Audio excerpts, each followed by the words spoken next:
Hello everyone, this is Hopper again with video 2 in this series of Are You Considering Being a Stepdad? The first video concentrated on when you met and the kids were small. Now we're moving into the teenage years. So let me start off by saying that you as a stepdad may never be appreciated. It may pay off in the long run, however, and you may have a good relationship with the kids when they're adults, or you may always be the bad guy. So it's a toss-up. Some teens have issues, and that's just part of being a teenager. You know, uh, many teens don't understand or care that you have worked hard to take care of the household, get your education, certifications, etc. And for you, you don't want all of your hard work to go down the drain behind an unruly teenager. Now that you've made it past the little kid stage, and now you are in the thick of it. So we will have to assume that the behaviors were not corrected when the kids were small, and you're entering the teenage years and things have escalated. Now you are dealing with lying, drug use, weed, I'm not talking about the hard stuff, thievery, mouthiness, threats, bullying, and just constant drama. When the kid opens their eyes in the morning, gets up, there's drama until the time they go to sleep. So let's assume that the woman you're with has been doing the best to keep things under control.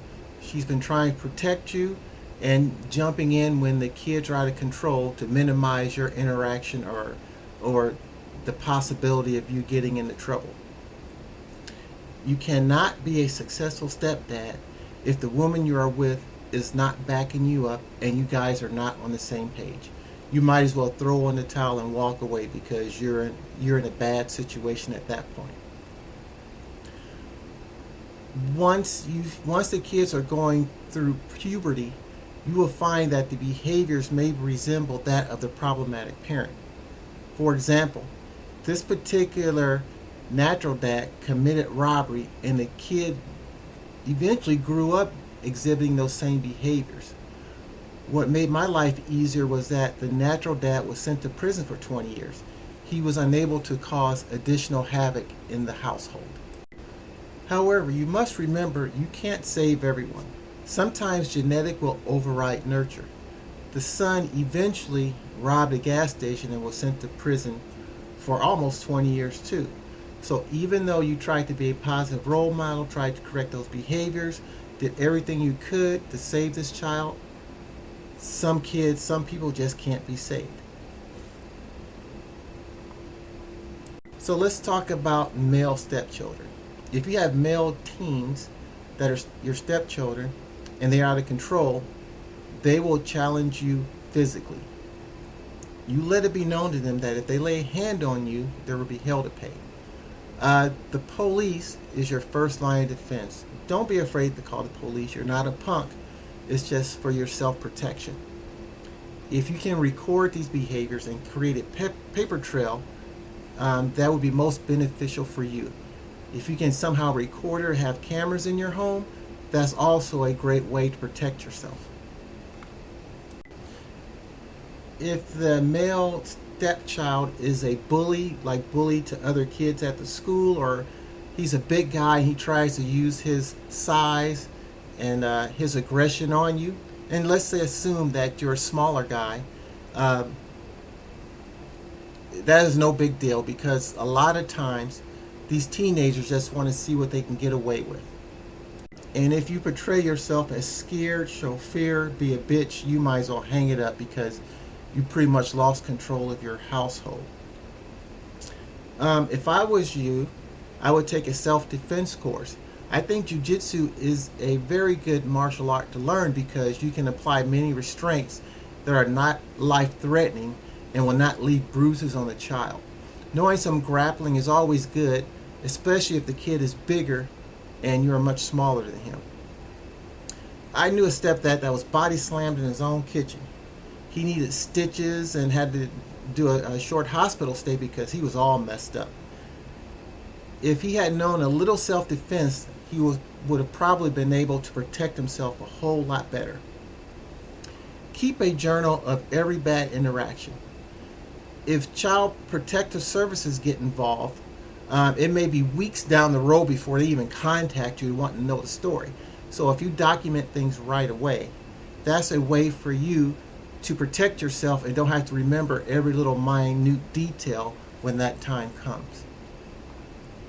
So I would like to reiterate, you have the right to defend yourself, and you know, who wants to get beat up in their own home by a kid? You know what I mean? So make sure you take the necessary steps to defend yourself, whether that you take a martial arts class like jiu-jitsu, or let it be known that, hey, I'm calling the police, and we're just going to create a paper trail until you're removed from the home. Now, if you have female stepkids, that is a whole different thing. They will do the exact opposite, at least what I've seen. They will do things to make you hit them. I had a stepdaughter that was, from the time she opened her eyes in the morning until the time she went to sleep, it was nothing but drama. It was absolutely crazy. She would do things to make you hit her, and that while she's doing it, like, she would say, hit me, hit me, hit me. Because she knew that the moment you put your hands on her, it was a wrap for you. You might as well hang it up, because the goal is for those teenagers to get you out the home so they can do whatever they want to do. They basically want to take care of your home, and you can't allow them to do that. So the next thing that the teenager might do is say, in this instance, she was picking at a pimple on her face, and it swelled up. So she alluded to that, I'm going to go to school and say, you hit me, And I told this particular child, say, hey, you can do whatever you want. But I tell you what, I can pass a lie detector test. Can you pass a lie detector test? And you know what they do to people when they go to court and lie. You can get in a lot of trouble for that. Now, she was a teenager. She didn't know whatever about courts and lie detector tests and stuff. But sometimes you have to call these kids bluffs so they don't lie on you thinking they can get away with it. However, if you hit this child, if I had hit that child, it would have been a wrap for me. So in this particular case, she bought this story, dropped the, I'm getting beat up at home routine, and diverted to her basic old ways and dropped the lying thing. So also, if the natural dad is roaming around and he's found out that you hit his child, that can open up a whole new can of worms too. So in my opinion, I recommend, I never put your hands on a stepchild or someone else's child. You're just going to open yourself up for a whole lot of trouble and heartache. And if you've worked hard for your degrees, certifications, and things like that, once you're in court and you're convicted of that, you might as well kiss all your hard work goodbye and your earning potential. These teens will make it seem as if they're sitting at home, reading the Bible, reading scriptures and praying, and you just came home, ripping up the place, ripping into people and things like that. So whenever the police are called, make sure you create a good paper trail. Before the police are called, make sure you can record everything and write and document and write everything down to every detail. This will protect you in the long run against the lies. These teens will be mouthy, but remember, do not let them bully you. You have to remain the alpha male of your family. In this case, tell the teen, hey, you're not going to talk to me any kind of way in my house. If you don't like it, there's the door. Go out there and get a job, make your way. I stress that if I'm not going to be happy and relaxed in my house, then no one is. So the time that the kids wake up causing drama, I cause drama on them too. When they come home, they'll find out, hey, you're just not going to lay around and not do anything. We're going to get up, do some work, rakes or whatever, and if you don't like it, well, just too bad.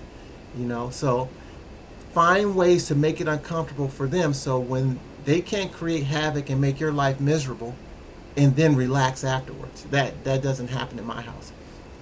Also, teens, if you're listening to this, leave the weed alone.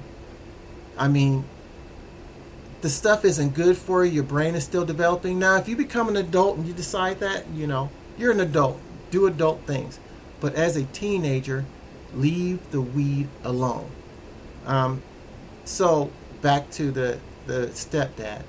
Do not be a bitch in your own home. However, you have to walk the fine line of not getting in trouble with the law. If you have a teenager that steals, you're going to have to find a way to lock up your valuables, whether get a storage unit, put a safe in the house, put a lock on the door. You have to do what you have to do. Also, if they don't want to go to school, hey, I'm calling the police. Either way, you're getting out of this house. Now, if the police drop you off at school and you don't go in the building, that's fine. But you're not coming back home to lay in bed to create more havoc. So when you're supposed to be in school, you're going to be in school, and you're not going to be in the house. If you find stolen property in your home, I always told my stepkids, hey, I didn't buy this. You don't have a job to buy it. Where did it come from? This is like a nice Walkman or stereos or whatever the case may be. It's not going to stay in this house. So whenever I seen something that I know they couldn't afford and I didn't buy, it went in the trash bag right in the garage.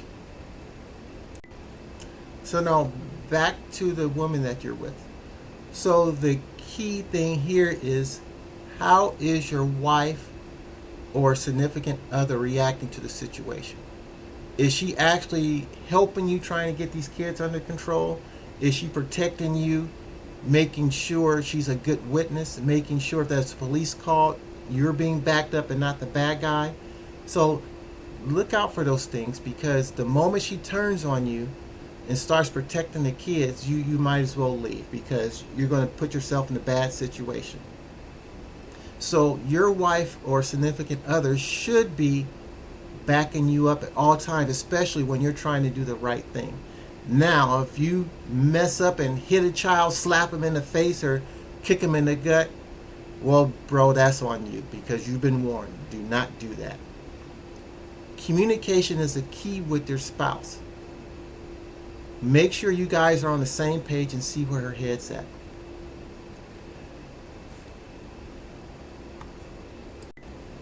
If you can, get other family members involved. Aunts, uncle, brother-in-laws, grandmas, anyone that can talk reason into these children, because sometimes they may not listen to you, but if you can get other family members involved that see these behaviors, and you can work as a team to save these children from, growing into adulthood and just getting themselves in trouble or being absolute jerks, then that's a good option too.